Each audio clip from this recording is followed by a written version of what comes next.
Hello and welcome to a reading and analysis of William Shakespeare's Hamlet, Act 4, Scene 6.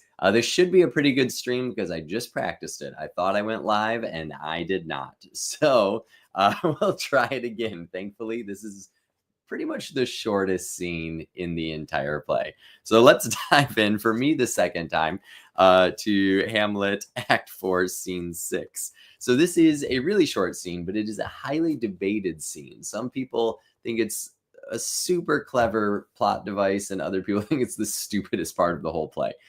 So let's see what's going on here. Just as a little recap, where we left off, Hamlet was on his way to England. Claudius had sent him there to dispose of him in a more politically viable way because he wanted him out of the country. Unbeknownst to Hamlet, he is headed to England to be executed by the English crown. He's being escorted there by his childhood friends turned spies on him, Rosencrantz and Guildenstern. So that's where we left off. We pick up with Horatio being handed a letter by some people. Horatio says, "What are they that would speak with me? Seafaring men, sir. They say they have letters for you. Let them come in. I do not know from what part of the world I should be greeted, if not from Lord Hamlet. Enter sailors. God bless you, sir. Let him bless thee too. You shall, sir, and it please him. There's a letter for you, sir. It came from the ambassador that was bound for England. If your name be Horatio, as I am let to know it is." He hands Horatio a letter. The ambassador is Hamlet, right? Not an actual ambassador. Reading the letter. "Horatio, when thou shalt have overlooked this, give these fellows some means to the king. They have letters for him. Ere we were 2 days old at sea, a pirate of very warlike appointment gave us chase. Finding ourselves too slow of sail, we put on a compelled valor, and in the grapple I boarded them. On the instant they got clear of our ship, so I alone became their prisoner." So that's a pretty big offstage action.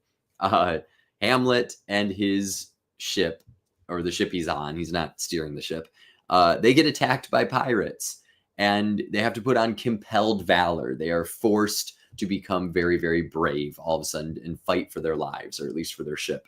And Hamlet goes from the Danish ship that he's on to the pirate ship. He boards them. So perhaps in an act of trying to turn defense into offense, or for whatever reason, we're not told exactly, but Hamlet, I'm sure very bravely, according to him, goes onto this other ship. Well, when he gets onto the pirate ship, they become loose from the Danish ship and sail away. So Hamlet has become their prisoner.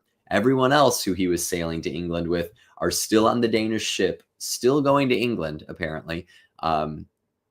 I guess there were other things that need to be done there too, since Hamlet's not going to England anymore. You'd think maybe they'd turn around, but nope, they're still going to England.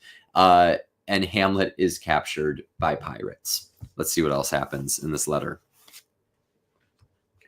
"They have dealt with me like thieves of mercy, but they knew what they did. I am to do a good turn for them." So they've been very merciful to him, but they realize like he's important. So he's going to do a good turn for them, whatever that means. Could be he's going to be a bargaining chip, or he's going to do a favor for them, or maybe have to work really hard in order to get off the ship or something. "Let the king have the letters I have sent, and repair thou to me with as much speed as thou wouldest fly death." So basically, get to me as fast as you can. "I have words to speak, and thine ear will make thee dumb. Yet they are too much, yet are they much too light for the bore of the matter." So two interesting things about the words that Hamlet's going to share with Horatio. He says they're going to make thee dumb, basically make thee speechless, because they are so important and so shocking. But they are too light for the bore of the matter is a firearms metaphor, meaning they won't be able to be fired out of the firearm. So like the bore of a barrel. So while his words will be so shocking, they will make you speechless, they are not significant or substantive enough to fully explain the situation. So Hamlet is really letting Horatio know this is really important news for him to hear what has happened. "These good fellows will So, oh, sorry, no, that's not the pirates. That's well, maybe they are seafaring men. Maybe they are like pirate adjacent. I don't know. These good fellows will bring thee where I am. Rosencrantz and Guildenstern hold their course for England. Of them I have much to tell thee. Farewell. He that thou knowest thine, Hamlet. So that's the end of the letter. Horatio says, come, I will give you way for these your letters, and do it the speedier that you may direct me to him from whom you brought them. So he's like, I'm going to show you the way to the king, and I'm going to ask you to take me to the place where I can meet Hamlet as fast as possible. And that ends the scene. It's a really, really short scene, but as I said earlier, it's very highly debated. There are some people, I would probably say a majority of scholars, at least for a significant amount of time, who really aren't impressed by the pirate scene. They think this plot device is really just kind of a lazy way to get the story rolling again, to get Hamlet back to Denmark. A lot of people accuse it of being a deus ex machina, which comes from like ancient Greek and Roman theater, especially Latin phrase, right? Where there would be a play, and it means God out of the machine is what it means. And there would be like a big crane behind the stage, and that crane would lower down an actor who was playing a part like Apollo or Jupiter or Zeus or something, and the god would create peace or end the play or do something in order for the ending to arrive. That that God out of the machine is necessary, and it's usually seen as a lazier form of writing. Like you've written yourself into a corner, so you have to come up with something ridiculous to fix it. I feel like the eagles in the Lord of the Rings are kind of thought of in that vein a little bit. Not saying I feel that way, just from what other people kind of say about them.